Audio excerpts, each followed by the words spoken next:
I have Tom Runscott here with me, an outpatient therapist with Holland Hospital, and I understand that we offer a long COVID program. Can you tell us a little bit about that? Well, sure.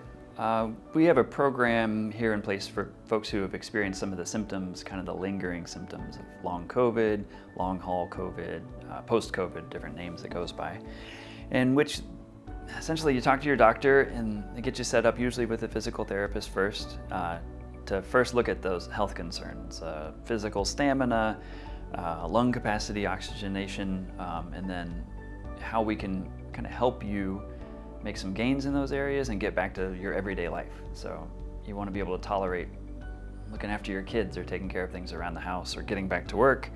And we kind of put together a program with a combination of exercises and work here in our clinics to take care of that.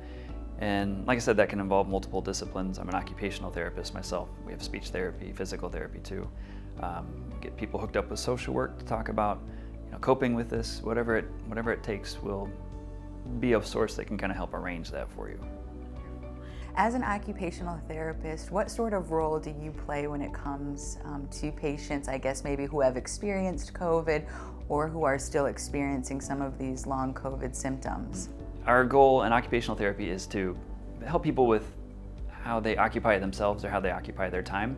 A lot of people think of job therapy and it's not that, but what is it that you need to do to feel like yourself?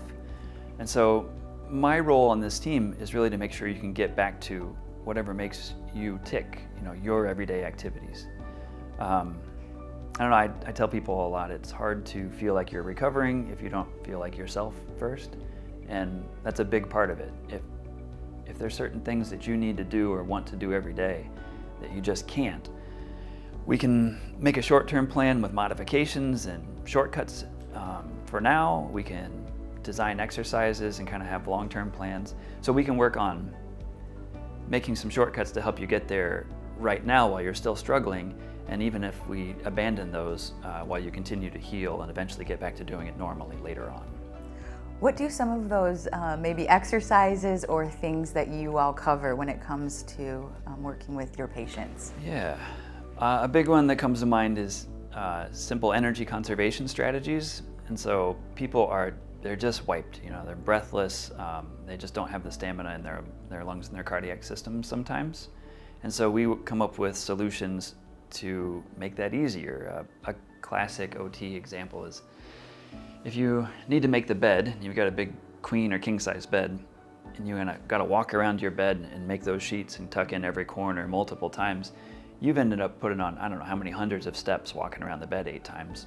So we work on simple solutions. Can you just do the whole side, the top sheet, the middle sheet, the top, and the pillows, stuff them all up on one side, walk around to the other side, finish there, and you're done. It may not be as beautiful and perfect as it has been the rest of your life, but we'll get there, and this allows you to move on to other things.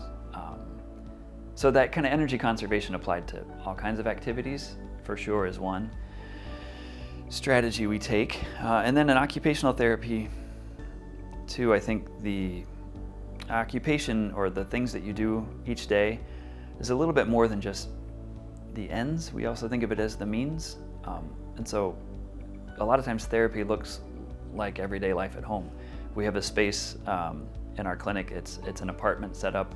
We have a kitchen and we have laundry and beds. And so we can practice real life stuff with or without our strategies and just keep kind of building that stamina and familiarity. We can bring people's caregivers, their families in, so they can be part of that training and education to help their loved one understand how they can get more done while they continue to heal and recover from COVID. So, if someone's experiencing these symptoms, I know it can be easy to stay at home and just try to suffer through some situations similar to this. Can you just talk about the importance of seeking help, or that there is help out there that is available, especially here with Holland Hospital?